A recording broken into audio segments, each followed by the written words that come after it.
नमस्कार साथियों, बीपीएससी तैयारी 3.0 साइंस की क्लास में आपका स्वागत है। आज की क्लास में हम फिजिक्स से भौतिक विज्ञान से आपके लिए मैराथन लेके आए हैं और ये प्रश्न आपके जो है एनसीईआरटी पर आधारित प्रश्न हैं जो विभिन्न प्रतियोगी परीक्षाओं में पूछे गए हैं। और यह प्रश्न पीआरटी के लिए 6 to 8 के लिए और साथ में टीजीटी के लिए और इसके अलावा जीएस पार्ट सेकंड जो आपका 40 प्रश्नों का होता है उसके लिए महत्वपूर्ण है। और आपकी जानकारी के लिए बता दें कि हमने आज से जो है आपके लिए बीपीएससी तैयारी स्पेशल क्विज स्टार्ट किया है यूट्यूब पे, जहां पे आपको सभी सब्जेक्ट्स के क्वेश्चंस डेली दिए जाएंगे करंट अफेयर्स मिला के। तो आप लोग कम्युनिटी सेक्शन से जाके एक्सेस कर सकते हैं चैनल पे। इसी वीडियो पे आप क्लिक करिएगा और चैनल पे क्लिक करके चैनल का नाम आएगा, चैनल पे क्लिक करके आप कम्युनिटी पे जाके आप वहाँ से जो है एक्सेस कर सकते हैं क्विजेस को और वो आप क्वेश्चन सॉल्व करिए। और वो पूरे के पूरे जो प्रश्न हैं आपके बीपीएससी के स्टैंडर्ड्स के प्रश्न हैं। और आज हमने लगभग 20 प्रश्न दिए थे और कल सवेरे आज जो है आपका 10 बजे के आसपास जो है आपको क्वेश्चंस अपलोड हो जाएंगे, तो आप उनको ज़रूर जाके सॉल्व करें और अपनी परीक्षा की तैयारी को मजबूत करें। आते हैं, पहला प्रश्न है आपका यहाँ पे। और ये सारे के सारे जो प्रश्न आज लिए गए लगभग 100 प्रश्न हैं और ये सारे के सारे प्रश्न आपके बहुत ही महत्वपूर्ण हैं और ये सभी के सभी प्रश्न आपके फिजिक्स से लिए गए हैं। इसके बाद आपका केमिस्ट्री का आएगा, फिर देन बायोलॉजी का आएगा। आते हैं, पहला प्रश्न आपका, निम्नलिखित में से कौन सी मूल भौतिक राशि है? तो यहाँ पे आपका ऑप्शन है बल, वेग, विद्युत धारा, कार्य। तो अगर हम बात करें मूल भौतिक राशि की, तो मूल भौतिक राशियाँ जो हैं इनकी संख्या कुल 7 होती है। और यहाँ पे अगर बात करें तो दिए गए विकल्पों में केवल विद्युत धारा ही मूल भौतिक राशि है। आइए यहाँ पे देखते हैं कि कौन कौन सी भौतिक राशियाँ होती हैं। तो पहला होता है लंबाई, जिसको लेंथ बोलते हैं इंग्लिश में, द्रव्यमान, मास, समय, टाइम, ताप, टेम्परेचर, विद्युत धारा यानी कि करंट, और ज्योति तीव्रता, ल्यूमिनस इंटेंसिटी, और पदार्थ का परिमाण। और यहाँ पे आपको एसआई के मूल मात्रक भी ध्यान रखना है। लंबाई का मीटर, द्रव्यमान का किलोग्राम, समय का सेकंड, ताप का केल्विन, टेम्परेचर का केल्विन, विद्युत धारा का एम्पेयर, ज्योति तीव्रता का कैंडेला, और पदार्थ का प्रमाण का मोल। तो ये 7 भौतिक राशियाँ हैं जो आपको ध्यान रखनी है। परीक्षा में बार बार यहाँ से प्रश्न पूछे जाते हैं, ठीक है। और इस प्रकार इस प्रश्न का जो आंसर हो जाएगा वो हो जाएगा विद्युत धारा। आगे बढ़ते हैं, अगला प्रश्न है विद्युत शक्ति की इकाई है। तो यहाँ भी प्रश्न कई बार पूछा गया है।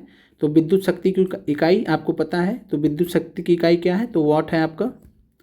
आगे बढ़ते हैं, और वोल्ट की बात करें तो विद्युत विभवांतर की जो इकाई है वो वोल्ट होती है। विद्युत धारा का एम्पेयर और आवेश का कूलाम। फिर अगला प्रश्न है बल का मात्रक है। तो बल का मात्रक आपको पता है फोर्स का न्यूटन होता है। और इसके अलावा जो है किलोग्राम मीटर पर सेकंड स्क्वायर, तो ध्यान रखिएगा केजी मीटर पर सेकंड स्क्वायर। अगला प्रश्न है कार्य का मात्रक है। तो कार्य का मात्रक वर्क का क्या होता है? तो वर्क का जूल होता है। अगला प्रश्न है आवृत्ति को मापा जाता है। तो फ्रीक्वेंसी की बात कर रहे हैं यहाँ पे। तो फ्रीक्वेंसी को किस में मापा जाता है? तो फ्रीक्वेंसी को हर्ट्ज में मापा जाता है। और एक बात करें यहाँ पे, तो आपको ध्यान रखना कि एक सामान्य मनुष्य 20 हर्ट्ज से लेकर 20,000 हर्ट्ज आवृत्ति की ध्वनि को सुन सकने में सक्षम होता है। और इसी को जो ऑडिबल रेंज भी बोलते हैं, यानी जो हम सुन सकते हैं श्रव्य ध्वनि। फिर हर्ट्ज में क्या मापा जाता है? तो वही प्रश्न आपका आवृत्ति, फ्रीक्वेंसी। अगला प्रश्न है महासागर में डूबी हुई वस्तुओं की स्थिति जानने के लिए निम्न में से किस यंत्र का प्रयोग किया जाता है? तो महासागर में डूबी वस्तुओं के लिए अगर हम बात करें तो सोनार का प्रयोग करते हैं। अगला प्रश्न आपका वही प्रश्न है, बस आपको पूछने का तरीका बदल दिया गया है, ठीक है। तो यहाँ पे दूसरा प्रश्न है सोनार में हम क्या उपयोग करते हैं? तो सोनार में हम जो है पराश्रव्य तरंगों का इस्तेमाल करते हैं। तो ध्यान रखिएगा अल्ट्रासोनिक वेव्स का हम इस्तेमाल करते हैं सोनार में। और सोनार को आपका फुल फॉर्म ध्यान रखना क्या होता है? Sound navigation and ranging. ये भी परीक्षा में कई बार पूछा गया है। तो साउंड नेविगेशन एंड रेंजिंग, और इसमें हम अल्ट्रासोनिक वेव्स का इस्तेमाल करते हैं। अगला प्रश्न है ध्वनि की तीव्रता को मापने वाला यंत्र है। तो ध्वनि की तीव्रता को मापने वाले यंत्र को हम ऑडियोमीटर कहते हैं। आगे बढ़ते हैं, अगला प्रश्न है एनीमोमीटर से निम्नलिखित से किसका मापन किया जाता है? तो एनीमोमीटर, ध्यान रखना आपको पवन वेग, जो पवन का वेग होता है उसको हम एनीमोमीटर से नापते हैं। और यहाँ पे अगला प्रश्न है वायु की गति निम्नलिखित में से किसके द्वारा नापी जाती है? तो वायु की गति है या वायु वेग आए, जैसे ऊपर आपका प्रश्न आया था पवन वेग, तो एक ही बात है, तो वायु की गति जो है एनीमोमीटर। अगला प्रश्न है, न्यूटन के गति का पहला नियम जाना जाता है। तो न्यूटन के गति का पहला नियम को हम क्या बोलते हैं? तो जड़ता का नियम के नाम से फेमस है law of inertia, law of inertia. तो ध्यान रखना है जड़ता का नियम न्यूटन का गति का पहला नियम। अगला प्रश्न है, और पहले नियम के अकॉर्डिंग जिसको जड़त्व का नियम कहते हैं, लॉ ऑफ इनर्शिया कहते हैं, इसके अनुसार प्रत्येक पिंड तब तक अपनी विराम अवस्था अथवा सरल रेखा में एक समान गति की अवस्था में रहता है जब तक कोई बाह्य बल उसे अन्यथा व्यवहार करने के लिए विवश न करे। अगला प्रश्न है, एक व्यक्ति एक संवेदनशील तराजू पर खड़ा है, यदि वह गहरी सांस अंदर लेता तो तराजू की रीडिंग क्या होगी? तो इस केस में आपको ध्यान रखना है कि बढ़ेगी। ठीक है, तो अगर एक व्यक्ति संवेदनशील तराजू पर खड़ा है, गहरी सांस अंदर लेगा तो तराजू की रीडिंग जो है वो बढ़ जाएगी, यानी उसका वजन जो है बढ़ा हुआ दिखाएगा, इसका मतलब है। और ऐसा क्यों होगा? क्योंकि तराजू द्वारा व्यक्ति का वजन अधिक दर्शाया जाएगा। 1 लीटर वायु में 1.225 ग्राम वजन ही होता है, तो इसलिए 1 लीटर वायु अंदर खींचने पर व्यक्ति का वजन इतना बढ़ जाएगा। तो इस वजह से जो है जो तराजू की रीडिंग है वो बढ़ के दिखाएगा वजन। अगला प्रश्न आपका, वॉशिंग मशीन का कार्य सिद्धांत है, यानी कि वॉशिंग मशीन किस पर आधारित है? तो वॉशिंग मशीन अपकेंद्रण पर आधारित है। बहुत ही महत्वपूर्ण प्रश्न है ये। और इसकी बात करें तो क्या होता है? अपकेंद्रण बल वह प्रतिक्रिया बल जो परिमाण में अभिकेंद्रीय बल के बराबर होता है, परंतु जिसकी दिशा अभिकेंद्रीय बल के विपरीत अर्थात केंद्र से बाहर की तरफ होती है। अपकेंद्रीय बल सेंट्रीफ्यूगल फोर्स कहलाता है। कपड़ा साफ करने की मशीन, दूध से मक्खन निकालने की मशीन आदि जो है ये अपकेंद्रीय बल के सिद्धांत पर कार्य करते हैं। ठीक है, बाहर की तरफ रहता है, सेंटर से बाहर की तरफ, केंद्र से बाहर की तरफ। और आपने वॉशिंग मशीन को देखा भी है तो आराम से उसे समझ सकते हैं। तो ये आपका अपकेंद्रीय बल सेंट्रीफ्यूगल फोर्स पर आधारित होता है। और इसके अलावा दूध से मक्खन निकालने की जो मशीन होती है वो भी सेंट्रीफ्यूगल फोर्स अपकेंद्रीय बल पर आधारित होती है। आगे बढ़ते हैं। अगला प्रश्न आपका, निम्नलिखित में से कौन सी राशि सदिश नहीं है? तो इस प्रकार के प्रश्न आपसे परीक्षा में बहुत सारे पूछे गए हैं। तो यहाँ पे अगर बात करें तो वेक्टर कौन सा नहीं है? तो विस्थापन, डिस्प्लेसमेंट वेक्टर क्वांटिटी है, वेग भी वेक्टर क्वांटिटी है, बल भी वेक्टर क्वांटिटी, ये सभी सदिश राशियाँ हैं। और कौन सा सदिश नहीं है? तो आयतन, आयतन आपका सदिश नहीं है। आयतन क्या है? तो ये आपका जो है स्केलर क्वांटिटी है, यानी अदिश राशि है। और अगर हम बात करें तो वह राशियाँ जिनको व्यक्त करने के लिए दिशा एवं परिमाण, ध्यान रखिएगा दिशा एवं परिमाण दोनों की आवश्यकता होती है, उनको हम सदिश राशियाँ यानी वेक्टर क्वांटिटीज़ कहते हैं। और जिनको केवल परिमाण की आवश्यकता होती है, दिशा की नहीं होती है, तो उन्हें हम अदिश राशियाँ कहते हैं। बल, वेग, विस्थापन, त्वरण, संवेग, आवेग, ये सब सदिश राशियाँ हैं। जबकि आयतन यहाँ पे बात करें तो ये आपका जो है अदिश राशि है। इसके अलावा आपको ध्यान रखना मास, ठीक है, यहाँ पे आप ध्यान रखिएगा मास जो होता है यानी कि द्रव्यमान, मास ये आपका होता है अदिश राशि। और वहीं यहाँ पे हम बात करें वेट की यानी भार की बात करें तो जो वेट यानी भार ये आपका सदिश राशि होता है, तो ध्यान रखिएगा। इसके अलावा प्रेशर आपसे पूछा जाए, प्रेशर क्या कैसी राशि होती है? तो प्रेशर भी जो है अदिश राशि होती है, तो ध्यान रखिएगा प्रेशर, दाब जो है अदिश राशि होती है। आगे बढ़ते हैं। निम्नलिखित में से कौन सी एक सदिश राशि है? तो बात करें दाब, अभी हमने बताया कि ये अदिश राशि है। कार्य, ऊर्जा, संवेग, ठीक है, तो संवेग यहाँ पे आपका सदिश राशि है, वेक्टर क्वांटिटी है। फिर निम्नलिखित में से कौन सी सदिश राशि है? तो समय, चाल और दूरी। तो विस्थापन ये आपका यहाँ पे फिर से सदिश राशि हो जाएगा, वेक्टर क्वांटिटी हो जाएगा। और चाल स्पीड होता है, स्पीड आपका जो है अदिश राशि होता है, ठीक है। और इसके अलावा जो है बात करें वेग की, ठीक है, वेग जिसको वेलोसिटी बोलते हैं, तो वेलोसिटी जो है आपका क्या होता है? वेलोसिटी ये होता है सदिश राशि। ये ध्यान रखिएगा, ये फ़र्क होता है चाल और दूरी में, चाल और वेलोसिटी में, स्पीड और वेलोसिटी में। आगे बढ़ते हैं। ऊर्जा संरक्षण का आशय है, तो आपने ऊर्जा संरक्षण का नियम पढ़ा होगा 10th क्लास में। और इसका सिंपल सा मतलब क्या होता है कि ऊर्जा का ना तो सृजन हो सकता और ना ही विनाश। तो ऊर्जा, law of conservation of energy क्या कहता है कि ऊर्जा energy can neither be created not destroyed. तो ऊर्जा का ना तो सृजन हो सकता और ना ही विनाश। आगे बढ़ते हैं। वायु शक्ति, विंड पावर में ऊर्जा का कौन सा रूप विद्युत ऊर्जा में परिवर्तित होता है? तो वायु शक्ति, विंड पावर या विंड मिल्स की हम बात करें तो जो विंड मिल्स होते हैं या विंड पावर होते हैं उसमें जो गतिज ऊर्जा रहती है, ठीक है, गतिज ऊर्जा रहती है जिसको हाफ mv² से डिनोट किया जाता है फार्मूले से। तो जो गतिज ऊर्जा रहती है यानी काइनेटिक एनर्जी, काइनेटिक एनर्जी ये किस में कन्वर्ट होती है, तो काइनेटिक एनर्जी जो है इलेक्ट्रिकल एनर्जी में कन्वर्ट होती है, तो ध्यान रखना आपको। तो काइनेटिक एनर्जी यानी गतिज ऊर्जा ये विद्युत ऊर्जा में कन्वर्ट होगी। आगे बढ़ते हैं। अगला प्रश्न है, सड़क पर चलने की अपेक्षा बर्फ पर चलना कठिन है क्योंकि। ऑप्शन ए है बर्फ सड़क से सख्त होती है, सड़क बर्फ से सख्त होती है। फिर अगला ऑप्शन आपका, जब हम अपने पैरों से धक्का देते हैं तो बर्फ़ कोई प्रतिक्रिया व्यक्त नहीं करती, बर्फ़ में सड़क की अपेक्षा घर्षण कम होता है। तो इस प्रश्न का जो सही आंसर है वह है बर्फ़ में सड़क की अपेक्षा घर्षण कम होता है, तो इसलिए जो है हमें सड़क पर चलने में आसानी होती है, हम स्लिप नहीं करते हैं, आसानी से चल सकते हैं घर्षण की वजह से। आगे बढ़ते हैं। गुरुत्वाकर्षण का सिद्धांत किसने दिया था, तो गुरुत्वाकर्षण का सिद्धांत आपको पता है कि आइजैक न्यूटन ने दिया था। चार्ल्स बेबेज को आप जानते हैं, कंप्यूटर की खोज की थी इन्होंने, पहला कंप्यूटर बनाया था इन्होंने। अगला प्रश्न है, गुरुत्वाकर्षण के सार्वभौमिक नियम का प्रतिपादन किसने किया था, तो फिर से आपका आंसर न्यूटन हो जाएंगे। और आपको ये फार्मूला भी ध्यान रखना है, F बराबर Gm1m2/r²। फिर अगला प्रश्न है, यदि पृथ्वी और सूर्य की दूरी जो है उसके स्थान पर दुगनी होती तो सूर्य द्वारा पृथ्वी पर गुरुत्वाकर्षण बल जो पड़ेगा वह कितना होगा। तो यह प्रश्न आपका जो है 6 से 8 है, TGT साइंस में पूछा गया था, TRE में। तो इस प्रश्न का जो आंसर है वह हो जाएगा अब जितना है उसका चौथाई भाग, ठीक है। और ये कैसे होगा, तो इसको हम देख लेते हैं। यह आपका फार्मूला हो गया Gm1m2/r²। और जो r है इसको क्या बोल रहा है, r को कितना कर दिया गया है, दुगना कर दिया गया, यानी जो दूरी है उसको दुगनी कर दी गई है।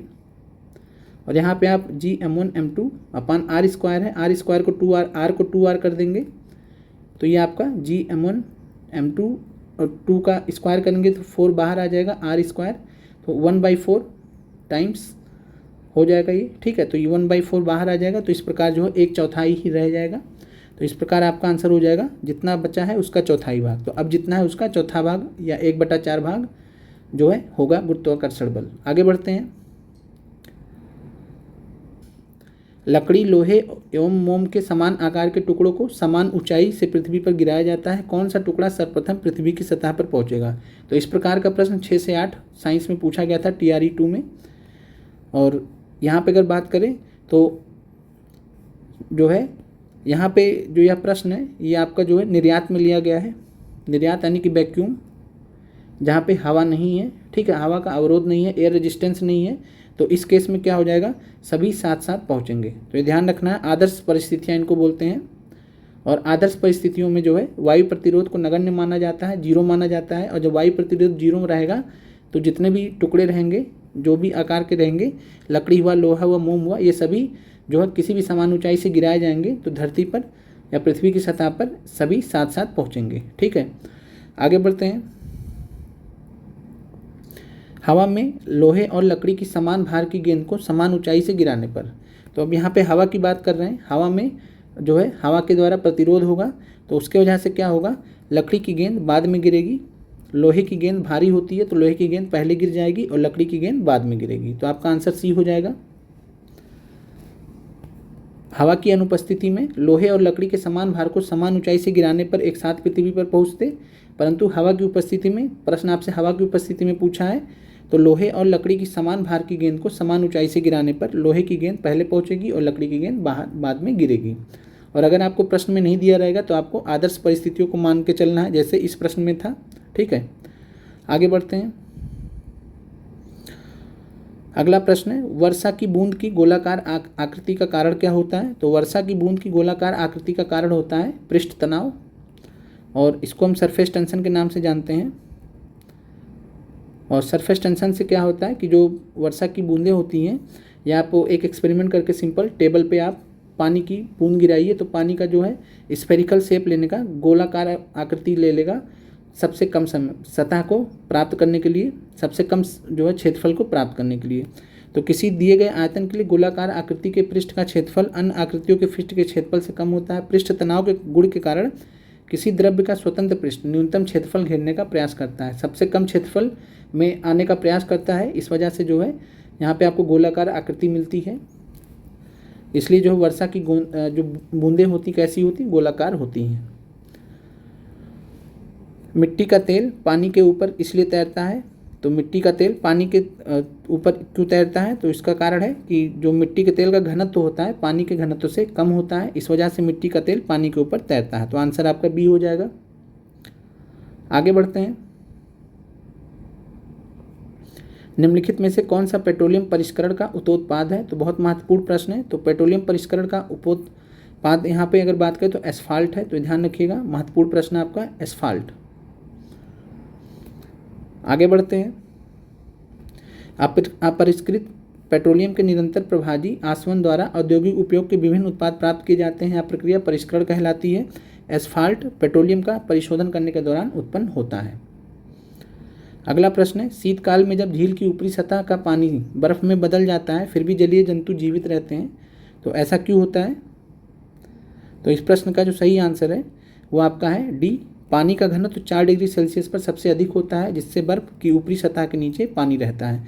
तो इस प्रश्न का मतलब पहले समझ लीजिए कि शीतकाल में जब झील की ऊपरी सतह का पानी बर्फ में बदल जाता है तो नीचे जो जलीय जंतु होते हैं, जो मछलियाँ होती हैं, वो जीवित रहते हैं। कारण क्या होता है, जो पानी का जो ऊपरी सतह रहता है उसको जो है 4 डिग्री टेम्परेचर जब पहुँचता है, 4 डिग्री तापमान पर पानी का घनत्व तो सबसे ज़्यादा होता है, तो वो बर्फ़ बन जाते हैं। लेकिन उसके नीचे जो लेयर्स रहते हैं पानी जल के, वो जो है बर्फ़ में तब्दील नहीं होते हैं। ठीक है, तो इस वजह से जो है पानी का घनत्व 4 डिग्री पर सबसे अधिक होता है, तो ऊपरी परत जो बर्फ़ में तब्दील हो जाती है, लेकिन ऊपरी सतह के जो नीचे वाले पार्ट होते हैं, भाग होते हैं, वहाँ पे पानी ही रहता है। तो इस वजह से जो जलीय जीव जंतु हैं वो रह जाते हैं उसमें आराम से। आगे बढ़ते हैं। किस ताप पर पानी का घनत्व अधिकतम होता है, तो महत्वपूर्ण प्रश्न है। तो किस ताप पर, तो 4 डिग्री सेल्सियस पर पानी का घनत्व अधिकतम होता है। जल का अधिकतम घनत्व होता है, तो इसी प्रश्न को देखिए, यहाँ पे 4 डिग्री सेल्सियस पे था, तो 273 में 4 जोड़ देंगे तो आपका आंसर हो जाएगा 277 केल्विन। यहाँ केल्विन में पूछा गया है। अगले प्रश्न पे आते हैं। मानव आँख दृश्य प्रकाश के लिए तरंग दैर्घ्य के लिए सर्वाधिक सुग्राही होती है। बहुत ही महत्वपूर्ण प्रश्न है और इस प्रश्न का जो सही आंसर हुआ है 5500 एंगस्ट्रॉम। और यहाँ पे अगर हम बात करें तो जो मानव आँख दृश्य के प्रकाश के लिए जो जिस तरंग दैर्घ्य के लिए सर्वाधिक सुग्राही होती है, यानी सबसे जो सही माना जाता है, वो आपका होता है yellowish green. Yellowish green colour होता है। हम जब स्पेक्ट्रम देखते हैं तो सबसे पहले वायलेट आएगा, फिर इंडिगो आएगा, फिर ब्लू आएगा, येलो ग्रीन रेड, ठीक है, ऐसे करके जो है आपका आएगा। तो येलोइश ग्रीन बीच में पड़ता है और यह तरंग दैर्घ्य जो होता है वो आँखों के लिए सबसे सही माना जाता है। तो इसका जो तरंग दैर्घ्य होता है वो 5500 एंगस्ट्रॉम होता है, और जिसको हम 555 नैनोमीटर भी लिख सकते हैं। तो 5500 एंगस्ट्रॉम यानी 555 नैनोमीटर, और यह तरंग दैर्घ्य जो है सर्वाधिक सुग्राही होती है, सबसे सही होती है मानव आँख के लिए। और दृश्य प्रकाश का जो तरंग दैर्घ्य होता है वो कितना होता है, तो 400 नैनोमीटर से 700 नैनोमीटर। ये भी प्रश्न कई बार पूछा गया है। तो दृश्य प्रकाश का जो तरंग दैर्घ्य होता है, वेवलेंथ होता है 400 नैनोमीटर से 700 नैनोमीटर। आगे बढ़ते हैं। और यहाँ पे दिया भी गया है कि पीले हरे रंग की प्रकाश की किरणें जो है ये जो है आँखों के प्रति सर्वाधिक सुग्राही होती है। आगे बढ़ते हैं। निम्नलिखित में से किसका वेग अधिकतम होता है, तो बात करें तो दिए गए विकल्पों में प्रकाश का वेग अधिकतम होता है, और कितना होता है, 3 × 10⁸ मीटर पर सेकेंड। अगले प्रश्न पे आते हैं। प्रकाश का वेग अधिकतम होगा, तो प्रकाश का वेग ये ध्यान रखिएगा अधिकतम कहाँ होता है, तो निर्वात में, वैक्यूम में प्रकाश का वेग अधिकतम होता है। और निर्वात में अगर बात करें ध्वनि की, तो साउंड वेव्स की, तो जो है इसका कितना होता है, 0 होता है। तो ध्यान रखिए जस्ट उल्टा है, प्रकाश का वेग अधिकतम होगा और ध्वनि का 0 हो जाएगा। फिर है सूर्य से पृथ्वी के तक पहुंचने के प्रकाश के पहुंचने में समय कितना लगता है, तो ये लगभग में पूछा गया, तो आपका आंसर हो जाएगा 8 मिनट। और एग्जैक्टली अगर हम बात करें तो 8.3 मिनट। ये ध्यान रखिएगा 8.3 मिनट लगता है सूर्य के प्रकाश को पृथ्वी की सतह पर पहुंचने में, 499 सेकंड, और यानी 8.3 मिनट।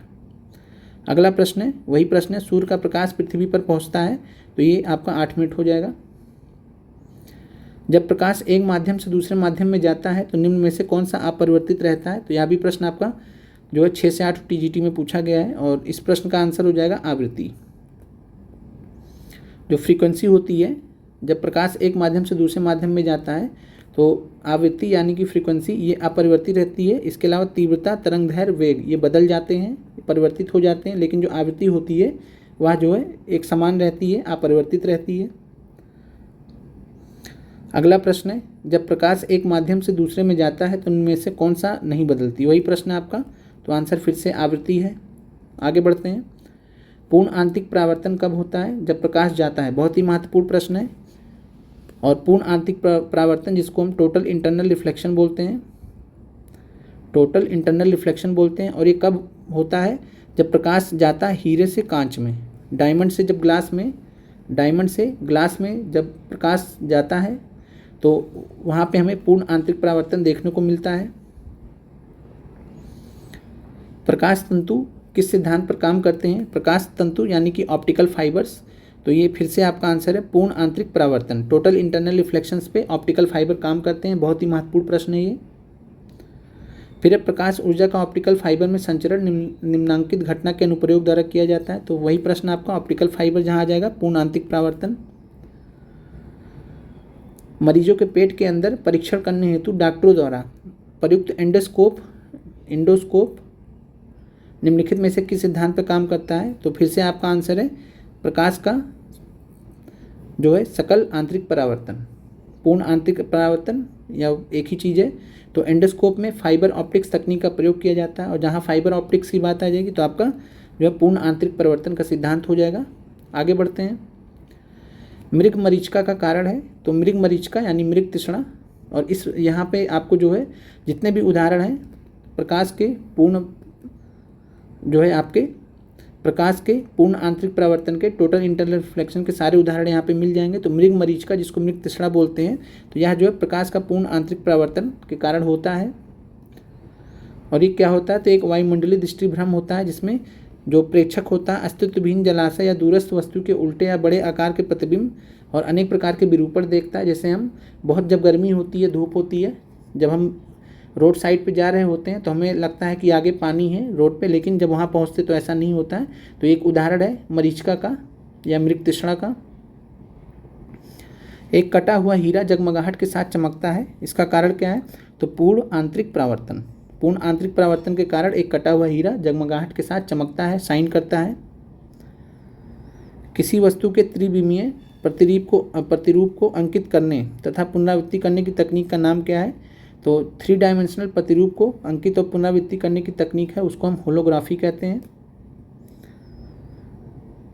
और इसमें क्या किया जाता है? तो लेज़र किरणों द्वारा फोटोग्राफी से किसी वस्तु का 3D चित्र बनाया जाता है, जिसे होलोग्राफी कहते हैं।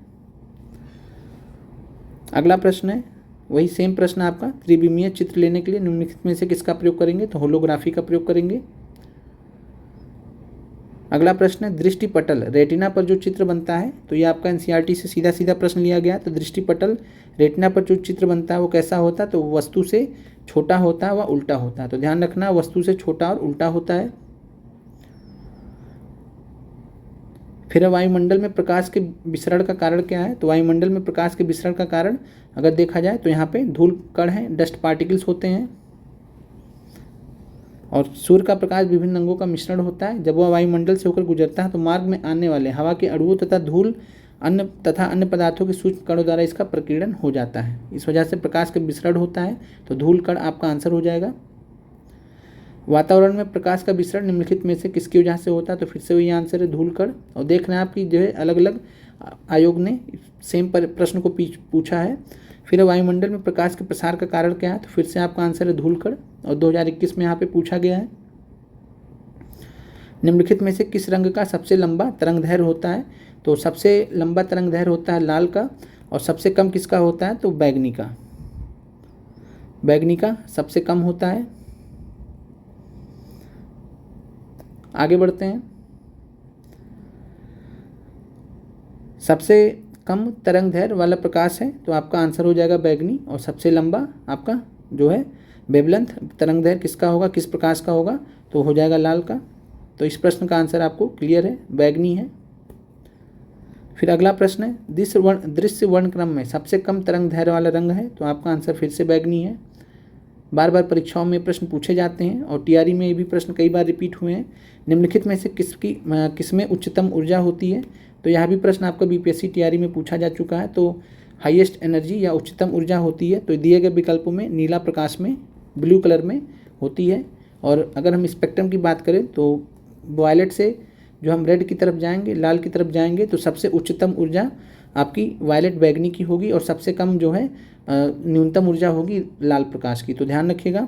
और यहाँ पे चूंकि जो विकल्प दिए गए हैं उस हिसाब से नीला प्रकाश यहाँ पे आपका आंसर हो जाएगा।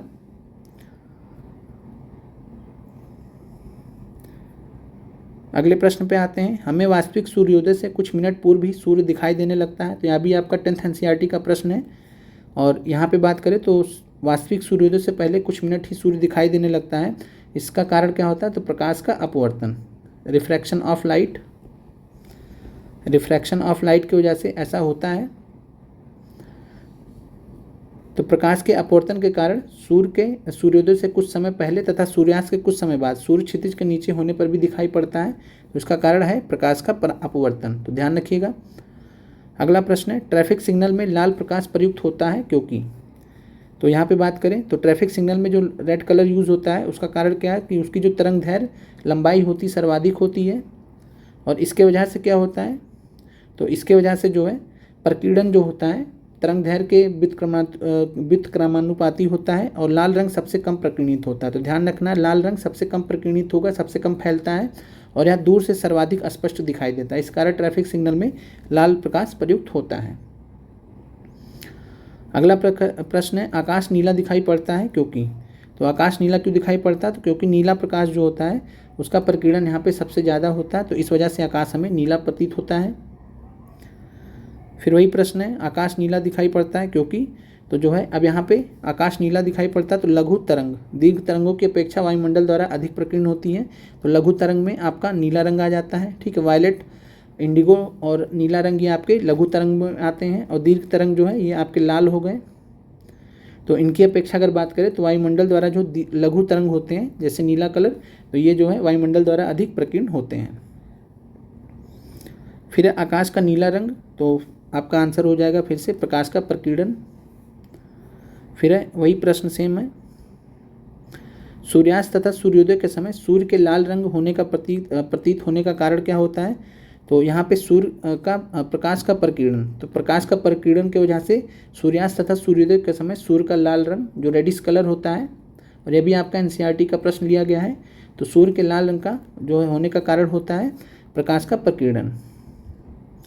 फिर अस्त होते समय सूर्य लाल दिखाई देता है, तो वही फिर से वही प्रश्न है, रिपीट हुआ है प्रकीर्णन के कारण। और ये दोनों टाइम होता है सूर्योदय और सूर्यास्त के समय। फिर अंतरिक्ष यात्री को आकाश का रंग कैसा दिखाई पड़ेगा, तो आपको पता है कि अंतरिक्ष यात्री को आकाश का रंग कैसा दिखाई पड़ेगा, काला दिखाई पड़ेगा। फिर किसी व्यक्ति को पूरा प्रतिबिंब देखने के लिए समतल दर्पण की न्यूनतम ऊंचाई कितनी होनी चाहिए, तो इसको आपको ध्यान रखना है कि व्यक्ति की जितनी ऊंचाई है उसका आधा। अगर व्यक्ति 6 फीट का है तो 3 फीट का जो है उसको मिरर लाना पड़ेगा, समतल दर्पण लाना पड़ेगा और उसमें उसको उसका पूरा प्रतिबिंब दिख जाएगा। फिर है निकट दृष्टि दोष, जिसको हम क्या बोलते हैं, मायोपिया बोलते हैं, को दूर करने के लिए निम्नलिखित में से कौन सा लेंस उपयोग में लाया जाता है। तो बात करें यहाँ पे तो नतोदर, जिसको कॉनकेव बोलते हैं, कॉनकेव लेंस बोलते हैं, और कॉनकेव लेंस का हम इस्तेमाल करते हैं। अवतल लेंस जिसको बोलते हैं, अवतल लेंस का इस्तेमाल करते हैं मायोपिया को दूर करने में, निकट दृष्टि दोष दूर करने में। और निकट दृष्टि दोष में होता क्या है, निकट की चीज़ें दिखाई पड़ती हैं और दूर की चीज़ें दिखाई नहीं पड़ती हैं। फिर निकट दृष्टि दोष को ठीक किया जाता है, तो आपका आंसर है अवतल लेंस प्रयुक्त करके। और दूर दृष्टि दोष को हम कैसे दूर करते हैं, तो उत्तल लेंस प्रयुक्त करके। तो दूर दृष्टि दोष हाइपरमेट्रोपिया, दूर दृष्टि दोष उत्तल लेंस का प्रयोग करके। इसके अलावा आपका एक प्रेस बायोपिया होता है जिसको हम द्विफोकल लेंस यानी उत्तल और अवतल मिक्स होता है, उससे हम प्रयोग से सही करते हैं। प्रश्न है आपके सामने एनसीईआरटी से, सामान्य आँखों के लिए स्पष्ट दृष्टि की न्यूनतम दूरी कितनी होती है। तो इसका आंसर है 25 सेंटीमीटर। और यहीं पे आपसे पूछे अधिकतम दूरी कितनी होगी, अधिकतम दूरी कितनी होगी, तो अधिकतम दूरी कितनी होगी, ये होगी आपकी अनंत। तो ध्यान रखिएगा। सामान्य आँखों के लिए स्पष्ट दृष्टि की अधिकतम दूरी कितनी होगी? अनंत होगी, इन्फिनाइट होगा। और न्यूनतम दूरी 25 सेंटीमीटर। मानव की सामान्य स्वस्थ आँख के लिए स्पष्ट दृष्टि की न्यूनतम दूरी, तो ये फिर से आपका वही प्रश्न है, 25 सेंटीमीटर। आँख के लेंस का फोकल दूरी किसके कार्य से परिवर्तित होती है? तो यह भी प्रश्न आपका एनसीईआरटी से लिया गया है। आँख के लेंस का फोकल दूरी किसके कार्य से परिवर्तित होता है? तो इसको बोलते हैं सीलियरी मसल्स। Ciliary muscles. और यह प्रश्न हमने आपको एनसीईआरटी जब पढ़ाया था यह चैप्टर, तो आँख वाला चैप्टर, तो वहाँ पर हमने यह प्रश्न कराया भी था। अगला प्रश्न है, लेंस की शक्ति मापी जाती है? तो लेंस की शक्ति डायोप्टर में मापी जाती है, डायोप्टर में मापी जाती है। फिर अगला प्रश्न है, वही सेम प्रश्न आपका, धूप के चश्मे की पावर होती है? तो जो सन ग्लासेस होते हैं तो उसमें ध्यान रखना आपको, उसमें पावर नहीं होता, तो आपका आंसर हो जाएगा 0 डायोप्टर।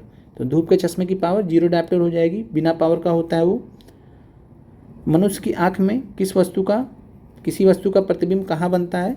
तो यह भी प्रश्न आपका एनसीईआरटी से टीजीटी तक में पूछा गया है। तो आंसर है आपका दृष्टिपटल, जिसको रेटिना बोलते हैं। तो मनुष्य की आँख में किसी वस्तु का प्रतिबिंब कहाँ बनता है? दृष्टिपटल या रेटिना में।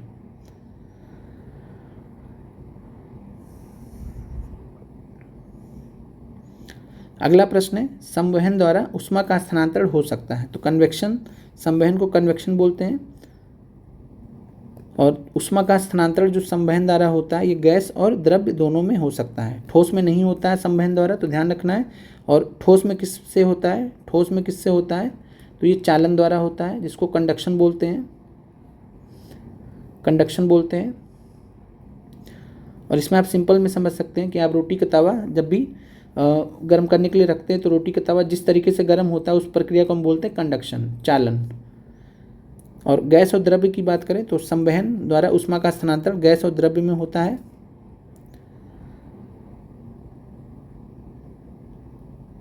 अगला प्रश्न है, भाप से हाथ अधिक जलता है अपेक्षाकृत उबलते जल से?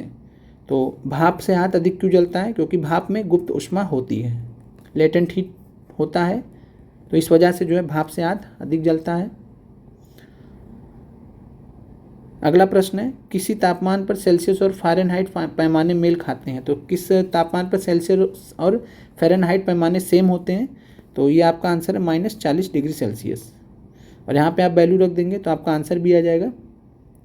फार्मूला आपको पता है, C/5 बराबर F-32/9, और यहाँ पे F बराबर -40 रख देंगे तो C का मान भी आपका -40 आ जाएगा। यानी जब F का मान -40 है तो C का मान भी -40 है, यानी -40 पे जो है तापमान पे सेल्सियस और फ़ारेनहाइट दोनों पैमाने बराबर होते हैं।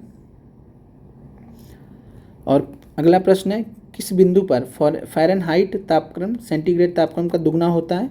तो 160 डिग्री सेल्सियस पे जो है फ़ारेनहाइट तापक्रम सेंटीग्रेड तापक्रम का दुगना होता है।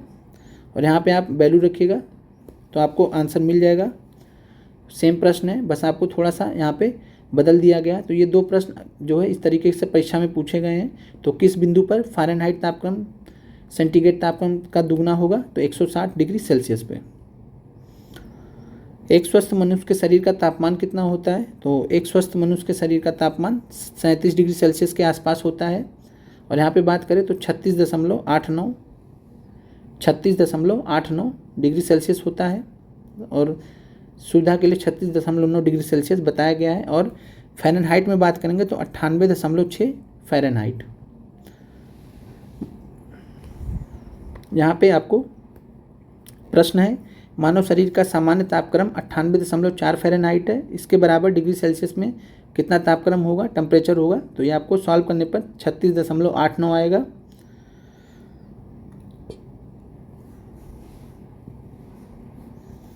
प्रश्न है, स्वचालित इंजनों हेतु निम्नलिखित में से कौन सा एक हिमरोधी के तौर पर प्रयुक्त होता है? तो हिमरोधी के तौर पर स्वचालित इंजनों में एथिलीन ग्लाइकोल का इस्तेमाल करते हैं, और ये ठंडे देशों में करते हैं। जो ठंडे प्रदेश होते हैं वहाँ पे किया जाता है। स्वचालित इंजनों में एथिलीन ग्लाइकोल का प्रयोग हिमरोधी के रूप में किया जाता है। जब जल के साथ एथिलीन ग्लाइकोल को मिलाया जाता है तो मिश्रण का हिमांक जो होता है वो 0 डिग्री सेल्सियस से घट जाता है, जिससे ठंडे देशों में स्वचालित इंजनों में पानी नहीं जमता है। 0 डिग्री सेल्सियस से जाने पर भी, क्योंकि हिमांक जो है वो 0 डिग्री सेल्सियस से घट जाता है। अगला प्रश्न है परम शून्य ताप क्या है। तो यह प्रश्न आपको पीआरटी में पूछा गया था। तो परम शून्य ताप क्या होता है, तो सैद्धांतिक रूप से न्यूनतम संभव तापमान, सैद्धांतिक रूप से न्यूनतम संभव तापमान को हम परम शून्य ताप बोलते हैं, एब्सोलूट जीरो टेम्परेचर। और यहाँ पे अगर बात करें तो सेल्सियस स्केल पे इसकी वैल्यू होती है -273.15 डिग्री सेल्सियस, जो आपको प्रश्न में पूछा गया था टीआरई में। तो सेल्सियस स्केल पर -273.15 डिग्री सेल्सियस, और केल्विन स्केल पर परम शून्य तापमान का जो वैल्यू होता है वो 0 डिग्री केल्विन। और आपको कमेंट करके बताना है कि फ़ारेनहाइट में जो है परम शून्य तापमान की वैल्यू फ़ारेनहाइट में कितनी होती है। हमने टीआरई वाले प्रश्न में इसको डिस्कस किया था। फिर जब बर्फ़ पिघलती है तब क्या होता है, तो जब बर्फ़ पिघलती है तब जो है इस केस में क्या होता है, आयतन घटता है। तो ध्यान रखिएगा वॉल्यूम जो है घटेगा। और ऐसा क्यों होता है, तो जब बर्फ़ पिघलती है तो पानी में बदल जाती है, और बर्फ़ का जो घनत्व होता है पानी से कम होता है, इसलिए जो है आयतन कम हो जाएगा। अगला प्रश्न है थर्मोस्टेट का प्रयोजन क्या है। तो थर्मोस्टेट जो है आपको ध्यान रखना है, थर्मोस्टेट को इस्तेमाल कहाँ करते हैं, तो इसको रेफ्रिजरेटर में, फ्रिज में इस्तेमाल करते हैं। और इससे क्या होता है, तापमान को स्थिर रखा जाता है। तो थर्मोस्टेट का मतलब क्या होता है, थर्मोस्टेट किस लिए होता है, तो तापमान को स्थिर रखने के लिए इस्तेमाल किया जाता है। और थर्मोस्टेट का संबंध किससे होता है, तो तापक्रम यानी टेम्परेचर से, टेम्परेचर रेगुलेशन से। थर्मोस्टेट वह यंत्र है जो क्या करता है, तो किसी निकाय का तापक्रम स्वनियंत्रित करता है, बैलेंस करता है। तो किसी निकाय का तापक्रम स्वनियंत्रित करता है थर्मोस्टेट। अगला प्रश्न है रेफ्रिजरेटर में थर्मोस्टेट का कार्य क्या होता है, तो एक समान तापमान को बनाए रखना। आगे बढ़ते हैं। रेफ्रिजरेटर में खाद्य पदार्थ ताज़ा रखने हेतु सुरक्षित तापमान क्या होता है, तो दिए गए विकल्पों में देखा जाए तो 4 डिग्री सेल्सियस यहाँ पे आपका आंसर है।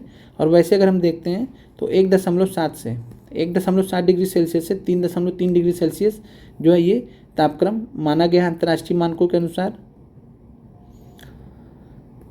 अगला प्रश्न है जब सीले बिस्कुटों को थोड़ी देर के लिए फ्रिज के अंदर रख दिया जाता है तो कुरकुरे हो जाते हैं, ऐसा क्यों होता है। तो यहाँ पे इसका कारण है फ्रिज के अंदर आर्द्रता कम होती है, और इसके कारण जो अतिरिक्त नमी होती है बिस्कुट में वह अवशोषित हो जाती है। तो इस वजह से बिस्कुट जो है वो कुरकुरे हो जाते हैं। प्रश्न है जब पानी में नमक मिलाया जाता है तो निम्नलिखित में से कौन सा परिवर्तन होता है। तो यह भी प्रश्न आपका इससे मिलता जुलता प्रश्न आपको टीआरई में पूछा गया था। तो जब भी पानी में नमक मिलाया जाएगा तो उसका क्वथनांक क्या होता है, बढ़ता है, और जमाव बिंदु घटता है। तो ये आपको ध्यान रखना है कि बॉइलिंग पॉइंट बढ़ेगा और मेल्टिंग पॉइंट घटेगा।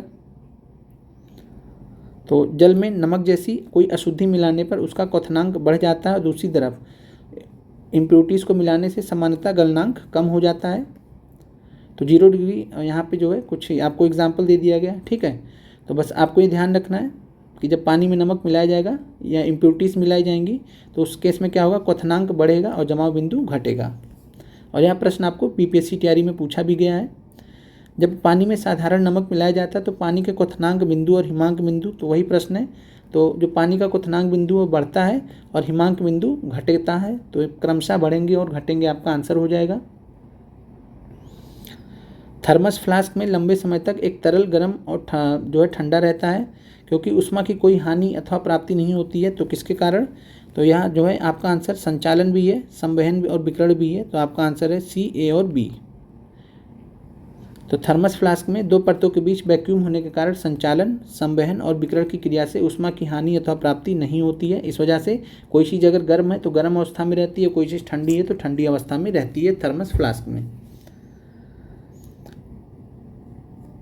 अगला प्रश्न है श्वेत वस्त्र काले वस्त्रों की अपेक्षा ठंडे होते हैं, क्योंकि जो श्वेत वस्त्र होते हैं वो संपूर्ण प्रकाश को परावर्तित कर देते हैं, रिफ्लेक्ट कर देते हैं। तो इस वजह से जो है हमें गर्मी फील नहीं होती है। वही हम काले वस्त्र जो होते हैं, काले वस्त्र क्या करते हैं, ये जो है प्रकाश को अवशोषित करते हैं, जिसकी वजह से हमें जो गर्मी लगेगी, ठीक है। तो जो काले वस्त्रों की, श्वेत वस्त्र काले वस्त्रों की अपेक्षा इसलिए ठंडे होते हैं क्योंकि संपूर्ण प्रकाश को जो उन पर पड़ती है परावर्तित कर देते हैं, रिफ्लेक्ट बैक कर देते हैं।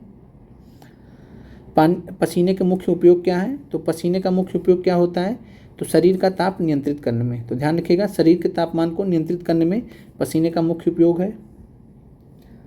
थर्मो रेगुलेशन जिसको बोलते हैं, यानी टेम्परेचर रेगुलेशन। और एक वयस्क व्यक्ति में पसीना निकलने की जो दर होती है 2 से 4 लीटर प्रति घंटे या 10 से 14 लीटर प्रतिदिन हो सकती है। और त्वचा से पसीने के वाष्पित होने से हमें ठंडक का अनुभव भी होता है।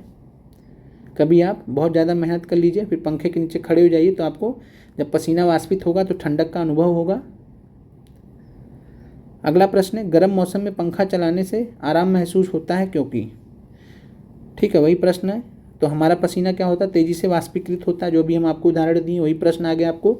तो गर्म मौसम में पंखा चलाने से आराम महसूस होता है क्योंकि हमारा जो पसीना होता है वो तेज़ी से वाष्पीकृत हो जाता है, इस वजह से हमें ठंड महसूस होता है, आराम महसूस होता है। मिट्टी के घड़े में निम्न में से किस क्रिया के कारण जल ठंडा रहता है? तो मिट्टी का जो घड़ा होता है वहाँ पे वाष्पीकरण की क्रिया के द्वारा जल ठंडा रहता है, जिसको इवापोरेशन बोलते हैं, इवापोरेटिव कूलिंग बोलते हैं, इवापोरेशन या इवोपरेटिव कूलिंग बोलते हैं। और इसके कारण जो है जल ठंडा रहता है। और इसी वाष्पीकरण की प्रक्रिया द्वारा ही जो है, जो आप कूलर इस्तेमाल करते हैं, तो जो कूलर होता है ठंडियों गर्मियों में इस्तेमाल अभी हम लोग कर रहे हैं, तो वह भी जो है इवापोरेटिव कूलिंग यानी वाष्पीकरण प्रक्रिया पर आधारित है।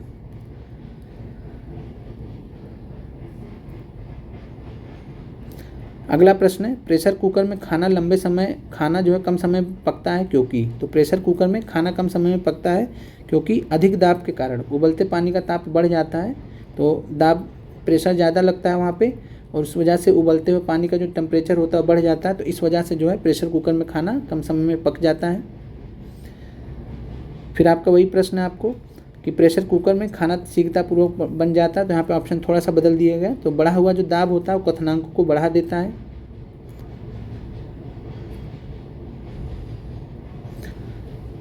अगला प्रश्न आपका, जब पानी को 0 डिग्री सेल्सियस से 10 डिग्री सेल्सियस तक गर्म किया जाता है तो इसका आयतन क्या होगा?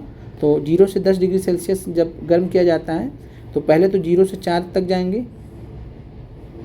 तो आपको पता है कि 4 डिग्री सेल्सियस पे घनत्व तो क्या होता है, घनत्व तो सबसे ज़्यादा होता है। अगर घनत्व तो सबसे ज़्यादा होगा तो 0 से 4 डिग्री सेल्सियस पे जब पहुँचेंगे घनत्व तो सबसे ज़्यादा होगा, तो घनत्व का उल्टा होता है आयतन। डेंसिटी बराबर मास बटे वॉल्यूम होता है। तो डेंसिटी अगर बढ़ेगा तो वॉल्यूम घटेगा, यानी 4 डिग्री सेल्सियस पे क्या होगा, घटेगा। और उसके बाद जब 10 डिग्री सेल्सियस की तरफ जाएंगे तब आपका आयतन जो है वो बढ़ेगा, क्योंकि घनत्व तो कम हो रहा होगा। तो इस प्रकार आपका आंसर है, पहले घटेगा और फिर बढ़ेगा। फिर आपका वही सेम प्रश्न है, जब किसी बोतल में पानी भरा जाता है और उसे जमने दिया जाता है तो बोतल टूट जाती है। जब हम फ्रिज में रख देते हैं और उसमें पानी भरा रहता है तो ऐसा क्यों होता है? तो ये ऐसा जो है पानी जमने पर फैलता है। जब पानी बर्फ़ में हो जाता है तो उसका जो है एक्सपेंशन होता है और उसका जो आयतन होगा वो बढ़ जाएगा, इसलिए जो है आंतरिक दबाव सीमा के कारण बोतल टूट जाती है। जल युक्त गिलास में तैरता हुआ बर्फ़ का टुकड़ा जब पिघलता है तो पानी का स्तर क्या होगा? तो ध्यान रखिएगा, तो किसी भी गिलास में जो बर्फ़ का टुकड़ा होता है जब पिघलेगा तो पानी का जो स्तर होगा वो वही रहेगा, बदलेगा नहीं, सेम रहेगा। क्योंकि जो आपका परिणामी आयतन होगा वो जितना पहले था उतना बाद में भी रहेगा। साफ मेघ रहित रातों की तुलना में मेघाच्छन्न रातें अपेक्षाकृत गर्म होती हैं क्योंकि बादल।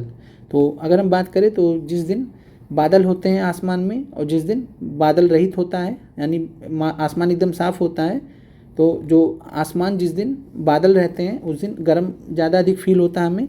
ऐसा क्यों होता है? तो ऐसा होता है, पृथ्वी से जो छोड़ी गई ऊष्मा होती है उसको बादल परावर्तित कर देते हैं वापस पृथ्वी की तरफ, तो इस वजह से जो है हमें ज़्यादा गर्म फील होता है जिस दिन बादल होते हैं आसमान में। अगला प्रश्न है, निम्नलिखित में से कौन अन्य 3 की तुलना में ज़्यादा सूर्य की रोशनी परावर्तित करता है? तो यहाँ पे आपका प्रश्न जो है एल्बिडो एक कॉन्सेप्ट होता है। एल्बिडो का मतलब होता है रिफ्लेक्टिंग पावर, किसी वस्तु की रिफ्लेक्टिंग पावर कितनी है, परावर्तित करने की क्षमता कितनी है। और यहाँ पे बात करें तो जो ताज़ा बर्फ़ से ढकी भूमि होती है, ताज़ा बर्फ़ से जो ढकी भूमि होती है उसका एल्बिडो, उसकी परावर्तित करने की क्षमता सबसे ज़्यादा मानी गई है। तो ध्यान रखिएगा, ताज़ा बर्फ़ से ढकी भूमि की जो भूमि होती है वो अन्य की तुलना में सूर्य की रोशनी को सबसे ज़्यादा परावर्तित करता है, और ये लगभग 80 से 85% तक सूर्य की रोशनी को परावर्तित करती है। तो इसकी एल्बिडो पावर आप देख सकते हैं सबसे ज़्यादा है।